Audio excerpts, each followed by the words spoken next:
cars and horses and bicycles were there.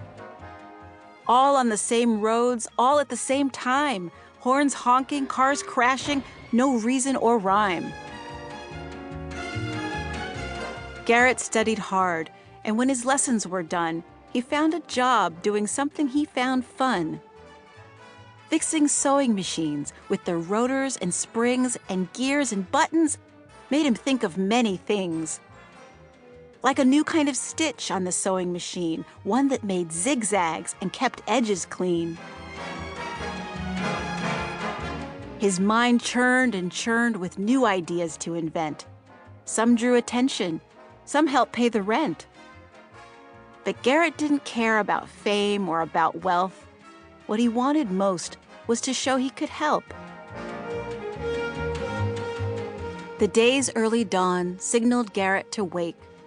He decided to walk, a scenic route he would take. The grass, sparkling green, had just been cut low. Garrett longed to run through it. He decided to go. But just as he started, a white car whizzed past, heading for the crosswalk and going quite fast.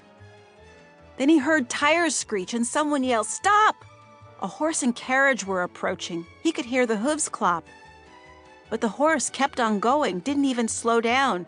Garrett ran fast to warn them, but soon heard the sound. First a crash and a boom, then the horse whinnied high. When Garrett finally got there, he tried not to cry. Though everyone was okay and the horse would be all right, he'd seen too many wrecks. It was a terrible sight. That day, as he worked on a sewing machine, his mind drifted back to the collision he'd seen. There has to be some way to let drivers know that someone else is approaching, when to stop and to go. And to signal before stopping, so first they could slow down. But they'd have to see it. It couldn't only be sound. But as Garrett wandered home, ideas in his head flowing, he forgot to pay attention to just where he was going. He stepped off a curb. The bike signaled, no doubt. He saw a bright light, and then he went out. His mind was filled with colorful light, on and then off. What a beautiful sight.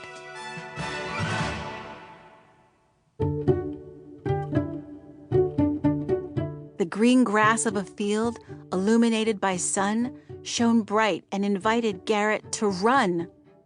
Golden light through the window eased in the morning. A new day was beginning. It was a subtle warning. The red glow of the coals, far too hot to touch, told Garrett to stop. One more move was too much. His mind was racing, ideas twisted and knotted. Then he suddenly jumped up and exclaimed, "I've got it!" A traffic signal. That's what he'd create. So all could travel safely. Yes, it'd be great.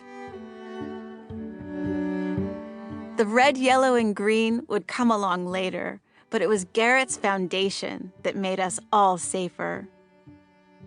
Garrett had a gift, yes, that is a fact. But what meant the most was that he gave back.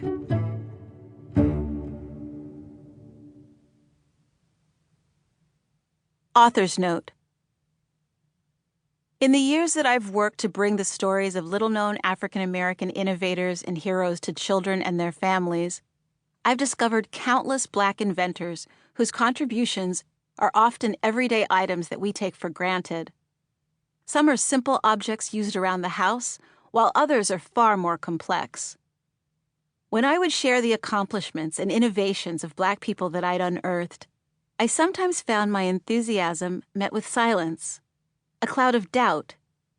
Many found it impossible to believe that Black people were capable of doing great things.